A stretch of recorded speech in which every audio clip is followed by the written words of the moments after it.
जय श्री राधे राधे दोस्तों, आप सभी का आपके अपने YouTube चैनल अध्यात्म भक्ति में बहुत बहुत स्वागत है। आइए आज आप सब सुनेंगे बुधवार प्रदोष व्रत की कथा। जब भी बुधवार के दिन प्रदोष का व्रत पड़ता है तो इसे बुधवार प्रदोष व्रत या बुध प्रदोष व्रत के नाम से जाना जाता है।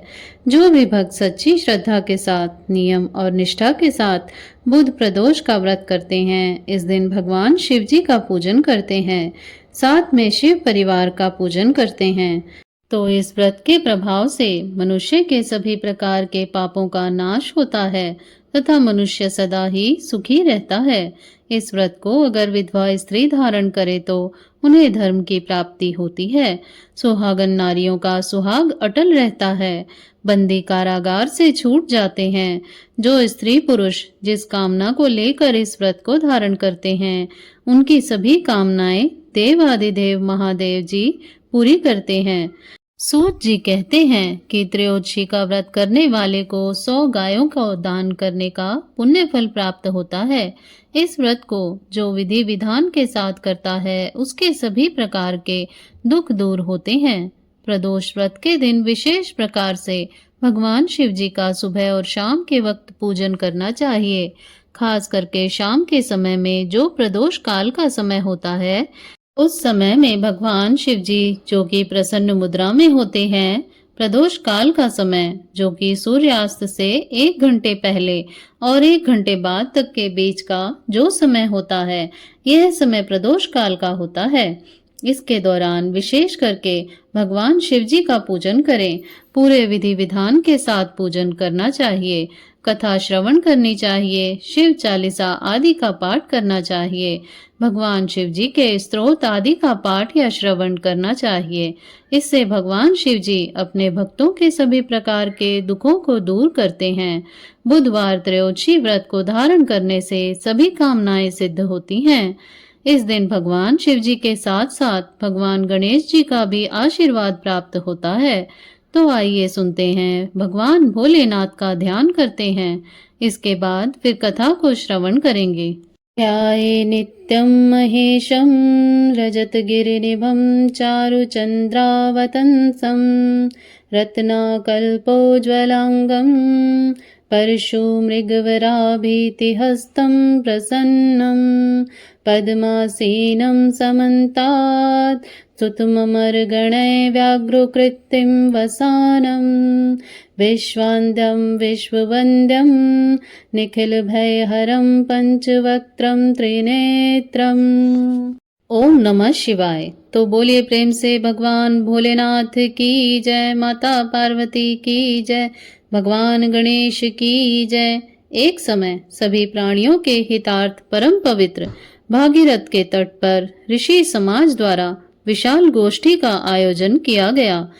महर्षियों की एकत्रित सभा में व्यास जी के परम शिष्य पुराण वेता श्री सूत जी हरि कीर्तन करते हुए पधारे। सूत जी को देखकर सौनका आदि 88,000 ऋषियों मुनियों ने उन्हें दंडवत प्रणाम किया। महाज्ञानी सूत जी ने भक्ति भाव से ऋषियों को हृदय से लगाया तथा आशीर्वाद दिया। विद्वान ऋषिगण और सब शिष्य आसनों पर विराजमान हो गए। मुनिगण विनीत भाव से पूछने लगे कि हे परम दयालु, कली काल में भगवान शंकर जी की भक्ति किस आराधना द्वारा उपलब्ध होगी? हम लोगों को बताने की आप कृपा कीजिए, क्योंकि कलयुग के सभी प्राणी पाप कर्म में रत होकर विद शास्त्रों से विमुख रहेंगे। दीन जन अनेकों संकटों से त्रस्त रहेंगे। हे मुनि श्रेष्ठ, कली काल में सत्कर्म की ओर किसी की रुचि नहीं होगी। जब पुण्य क्षीण हो जाएंगे तो मनुष्य की बुद्धि असत कर्मों की ओर प्रेरित होगी, जिससे दुराचारी पुरुष वंश रहित समाप्त हो जाएंगे। इस अखिल भूमंडल पर जो मनुष्य ज्ञानी होकर ज्ञान की शिक्षा नहीं देता, उस पर परमपिता परमेश्वर कभी प्रसन्न नहीं होते हैं। हे महामुनि, ऐसा कौन सा उत्तम व्रत है जिससे मनोवांछित फल की प्राप्ति होगी? कृपा कर आप मुझसे कहिए। ऐसा सुनकर दयालु हृदय श्री सूत जी कहने लगे कि हे श्रेष्ठ मुनियों तथा सौनक जी, आप धन्यवाद के पात्र हैं। आपके विचार सराहनीय हैं। एवं प्रशंसनीय है। आप वैष्णवों में अग्रगण्य हैं, क्योंकि आपके हृदय में सदा परहित की भावना रहती है। इसलिए हे शौनका आदि ऋषियों, आप सुनो। मैं उस व्रत को आपसे कहूंगा जिसके करने से सब पाप नष्ट हो जाते हैं। धन वृद्धि कारक, दुख विनाशक, सुख प्राप्त करने वाला, संतान देने वाला, मनोवांछित फल प्राप्त कराने वाला यह व्रत तुमको सुनाता हूँ, जो किसी समय भगवान शंकर जी ने सती जी को सुनाया था। और उनसे प्राप्त यह परम श्रेष्ठ उपदेश मेरे पूज्य गुरु जी ने मुझे सुनाया था, जिसे आपको समय पाकर शुभ वेला में मैं सुनाता हूँ। आयु वृद्धि, स्वास्थ्य लाभ हेतु रवि प्रदोष का व्रत करें। अभीष्ट सिद्धि की प्राप्ति के लिए सोम प्रदोष का व्रत करें। रोगों से मुक्ति और स्वास्थ्य लाभ हेतु मंगल प्रदोष का व्रत करें। सभी कामनाओं की सिद्धि हेतु बुध प्रदोष का व्रत करें। शत्रुओं पर विजय की प्राप्ति के लिए, शत्रुओं के विनाश के लिए गुरुवार अर्थात बृहस्पतिवार प्रदोष का व्रत करें। सौभाग्य, स्त्री की समृद्धि के लिए शुक्र प्रदोष का व्रत करें। पुत्र प्राप्ति हेतु शनि प्रदोष का व्रत करें। प्रदोष व्रत के दिन प्रातःकाल स्नान कर निराहार रहकर शिव जी का ध्यान करें। शिव जी के ध्यान में मग्न हो शिव मंदिर में जाकर शंकर जी की पूजा करें। पूजा के पश्चात अर्धपुंड त्रिपुंड का तिलक धारण करें। बेलपत्र चढ़ाएं। धूप दीप अक्षत से पूजा करें। ऋतु फल चढ़ाएं। ओम नमः शिवाय मंत्र का रुद्राक्ष की माला से जप करें। ब्राह्मणों को भोजन कराकर सामर्थ्य के अनुसार दक्षिणा दें। तत्पश्चात मौन व्रत धारण करें। व्रती को सत्य भाषण करना आवश्यक है। प्रदोष का व्रत, जो कि 11 या 26 त्रयोदशी व्रत करनी चाहिए। इसके बाद फिर व्रत का उद्यापन करना चाहिए और हवन की आहुति देनी चाहिए। इससे अभिष्ट फल की प्राप्ति होती है। व्रती पृथ्वी पर शयन करे, इससे सर्व कामना सिद्ध होती है। और यदि यह व्रत श्रावण मास में हो तो इसका विशेष महत्व हो जाता है। यह सर्व सुख, धन, आरोग्यता देने वाला है। यह व्रत इन सब मनोरथों को पूर्ण करता है। हे ऋषिवरों, यह प्रदोष व्रत मैंने जो आपको बतलाया है, किसी समय शंकर जी ने सती जी को और वेद व्यास मुनि ने मुझको सुनाया था। शौनका आदि ऋषि बोले कि हे पूज्यवर महामती, आपने यह व्रत परम गोपनीय, मंगलप्रद, कष्ट निवारक बतलाया है।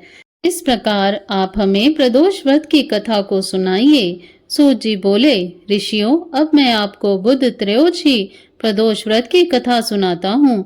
आप ध्यान पूर्वक सुनिए। प्राचीन काल की कथा है। एक पुरुष का नया नया विवाह हुआ था। वह गौने के बाद दूसरी बार पत्नी को लिवाने अपने ससुराल पहुंचा। अपनी सास से कहा कि बुधवार को ही वह पत्नी को लेकर अपने नगर को जाएगा। उस पुरुष के सास ससुर ने, साले सालियों ने उसको बहुत समझाया कि बुधवार को पत्नी को विदा कराकर ले जाना शुभ नहीं होता, लेकिन वह पुरुष अपनी जिद के टस से मस नहीं हुआ। विवश होकर ससुर ने अपने जमाता और पुत्री को भारी मन से विदा कर दिया। वे दोनों पति पत्नी बैलगाड़ी में चले जा रहे थे। नगर के बाहर निकलते ही पत्नी को बड़ी जोरों से प्यास लगी। पति लोटा लेकर पत्नी के लिए पानी लेने के लिए गया। पानी लेकर जब लौटा तो उसके क्रोध की, आश्चर्य की सीमा न रही, क्योंकि उसकी पत्नी किसी अन्य पुरुष के लाए हुए लोटे में पानी पीकर हंस हंस कर बातें कर रही थी। क्रोध में आग बबूला होकर वह उस आदमी से झगड़ा करने लगा, मगर यह देखकर उसके आश्चर्य की सीमा न रही कि उस पुरुष की शक्ल उस आदमी से हूबहू मिलती है। हम शक्ल आदमियों को झगड़ते हुए जब काफी देर हो गई तो वहां आने जाने वाले भीड़ एकत्रित हो गई। सिपाही भी वहां पर आए। सिपाही ने स्त्री से पूछा कि इन दोनों में से कौन सा आदमी तेरा पति है, तो वह बेचारी असमंजस में पड़ गई, क्योंकि दोनों की शक्ल एक दूसरे से बिल्कुल मिलती थी। बीच राह में अपनी पत्नी को इस तरह देखकर उस पुरुष की आंखें भर आई। वह भगवान शंकर जी से प्रार्थना करने लगा कि हे भगवान, आप मेरी और मेरी पत्नी की रक्षा कीजिए। मुझसे बड़ी भूल हो गई है जो मैं बुधवार को पत्नी को विदा करा कर लाया हूँ। भविष्य में ऐसा कदापि अपराध नहीं करूंगा। उसकी वह प्रार्थना जैसे ही पूरी हुई कि दूसरा पुरुष अंतर्ध्यान हो गया और वह पुरुष सकुशल अपनी पत्नी के साथ अपने ससुराल में पहुंच गया।